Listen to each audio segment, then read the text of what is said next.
Soon after he posted his 95 Theses in Wittenberg, Luther was summoned to appear in Rome to answer a charge of heresy.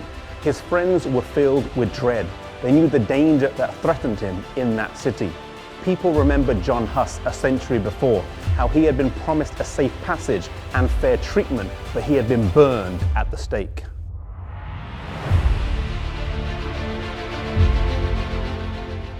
Elector Frederick of Saxony, one of the 7 German princes, demanded that the trial be held within the boundaries of his territory.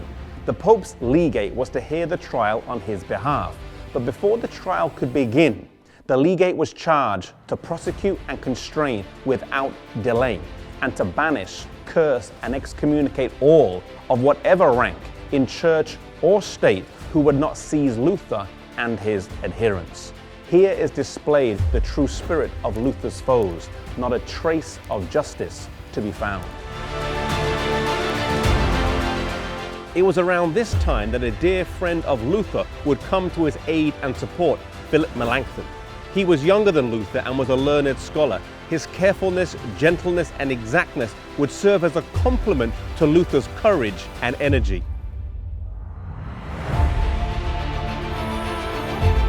Augsburg had been set as the place of the trial, and whilst Luther was told not to attend by many of his friends who feared for his life, he was resolute about attending and made his way to Augsburg.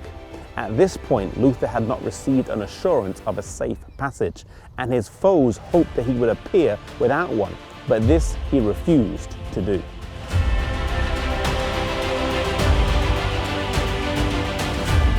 The legate was at first very friendly in his exchanges with Luther, but he misjudged his determination and the strength of his convictions.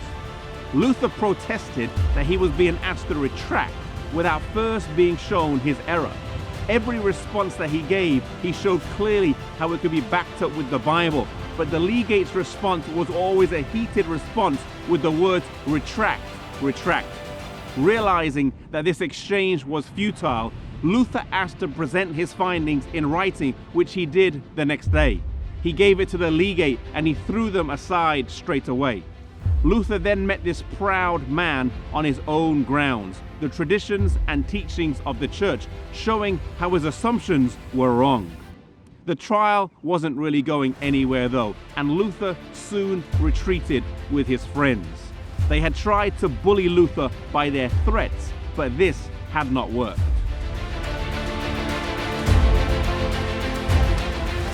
Luther's teachings and writings were spreading across Germany like wildfire, and eventually Rome resorted to a bull of excommunication.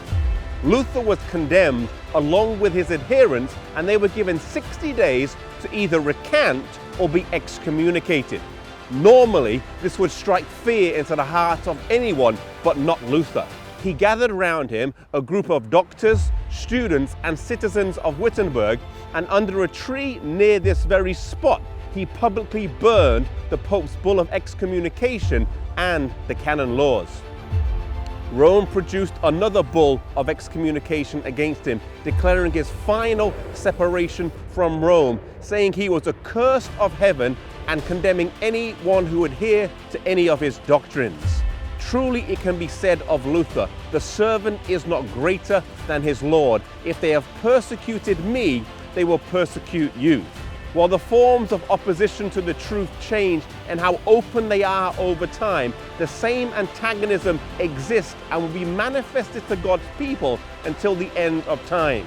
If you are being persecuted for the stands that you are holding and for the convictions that you have, I want to encourage you that no matter who you are, no matter where you are or what the situation is, stand boldly for God, stand courageously for God, no matter what the cost may be.